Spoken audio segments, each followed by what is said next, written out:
So we just got on the bus. Bugged out. Bugged out? Yeah, the bugs. Oh. Up top. This is the guy that sold us tickets? Coming up to the left, on the corner of Wilson Terrace, is the former residence of the author J.M. Barrie, who wrote Peter Pan while he was living here. He is said to have once remarked, "Some of my plays peter out, some of them pan out." Kensington Gardens to the right were for many years the private gardens of Kensington Palace.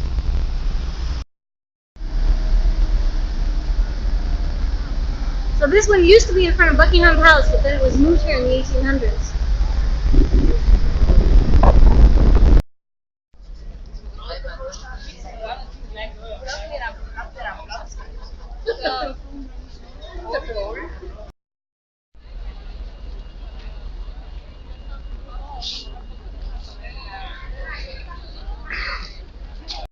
So Buckingham Palace was sold to the royal family From the royal family. by Mr. Buck.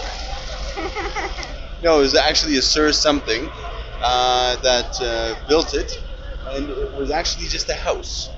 Now, in England, a house is a very, very large building. It's not a house like in North America. So before it became a palace, it was just simply a house, and then it was extended and extended and extended. Sadly, the gentleman who was extending it and putting all that money into it actually died before he could move into it.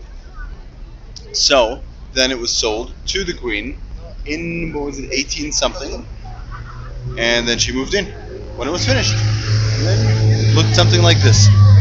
These gorgeous gates all around us. I'm going to do a circular view so that you can see what else is going on.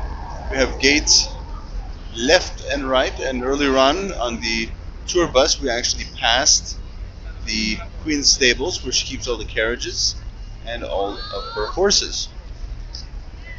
And that's Buckingham Palace for you. Anyway, very cool. We're not going into Buckingham Palace. I have absolutely no interest to do that. So if anybody wants to know what that's like, sorry, you're just going to have to go yourselves. It's just too weird. But we are going to get back on the bus and head down to some more interesting things. BoTV Germany, signing off down from London, Buckingham Palace. So we are now at, where are we? Westminster Abbey?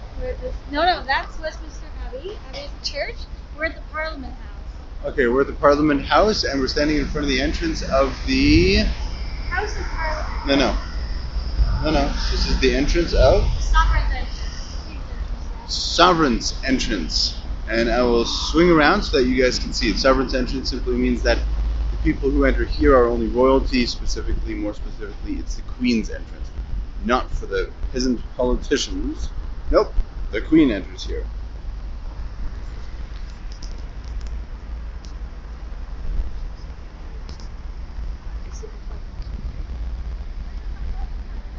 Oh yeah.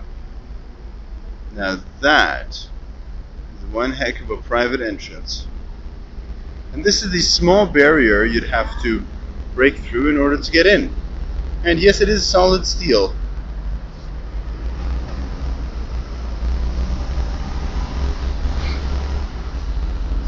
So behind us, Going all the way. behind us we have, There's Charlotte. behind us is the Jewel Tower, Westminster Abbey, and St. Margaret's. Westminster Abbey being right there. Right.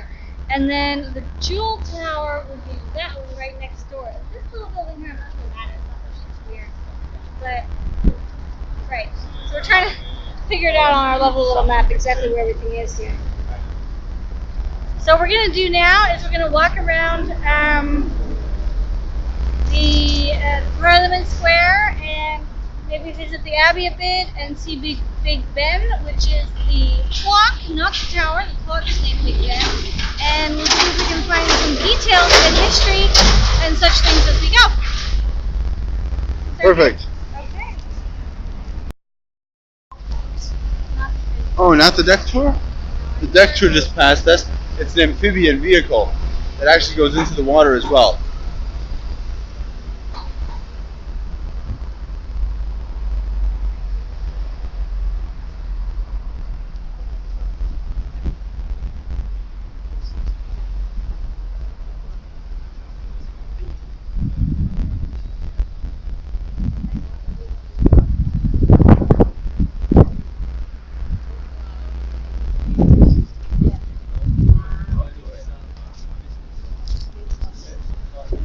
So Scarlett was just mentioning the absolute decadence of these buildings, of this whole town.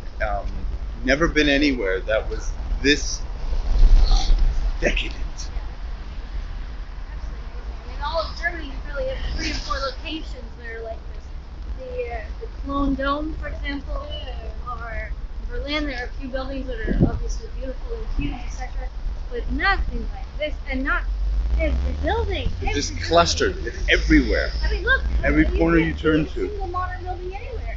These things have been here forever. It's amazing. So Westminster Abbey we're passing right now. This is the back end. Still over here.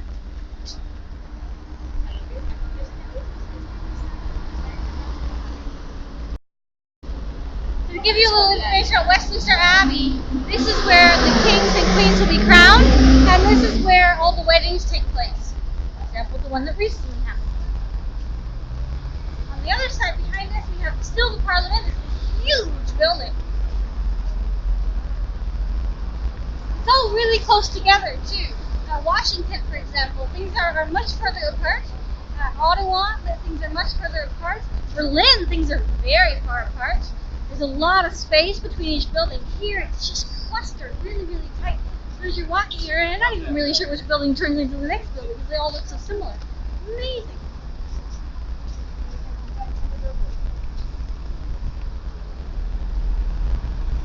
Big Ben's peeking over the edge, right there.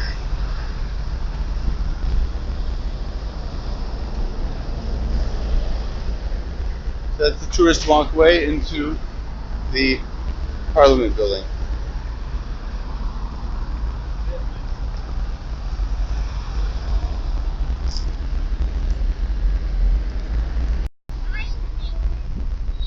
Okay, so we're now standing outside of Big Ben. Now let me just see. Now Big Ben is only the clock. The tower has a different name.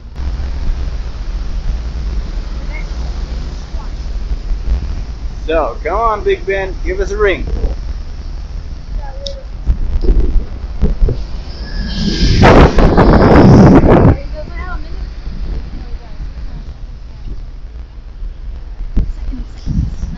Second. Just another second, and another one. So what you're hearing right now is Big Ben's bells. It's 12 o'clock noon. So we got 12 gongs going here. I missed a couple and then I was talking during the other ones, so you don't get to hear 12. Anyways, that was the Big Ben show. 12 gongs at noon, just for us. So, Big Ben, commonly known as the entire tower, and it has actually become a correct thing to say because people have lost the fact that it's got 2 names. Big Ben is the largest 4-faced clock in the world. It is also the 3rd largest freestanding clock tower in the world. To give you a sense of how old it is, the very first tick took place on 31st of May, 1859. So 150 years old as of 2009. Pretty old, I have to say. Pretty old. 150 years old as of 2009. We have a lot of commotion here. Cops, ambulances, buses, my goodness. And they've actually moved the road. They've got this huge barrier here within a curve, this big metal one. And we believe, now it may very well be wrong, but we believe that this is here because tourists stop directly in front of Big Ben in order to take a photo. And then, of course, the cameras are too short, so they walk backwards into traffic and, you have smassage problems. Smashage. So to avoid the squishage problems, they put on this huge barrier and my goodness. It's pretty close. So there's our bus, which we're obviously not on, and we'll see if we find another one as we go this way. And then we'll go that way. Jump on that bicycle. So now we'll see where we're up to. So that was Big Ben from BoTV Germany, London edition. From Big Ben, signing off.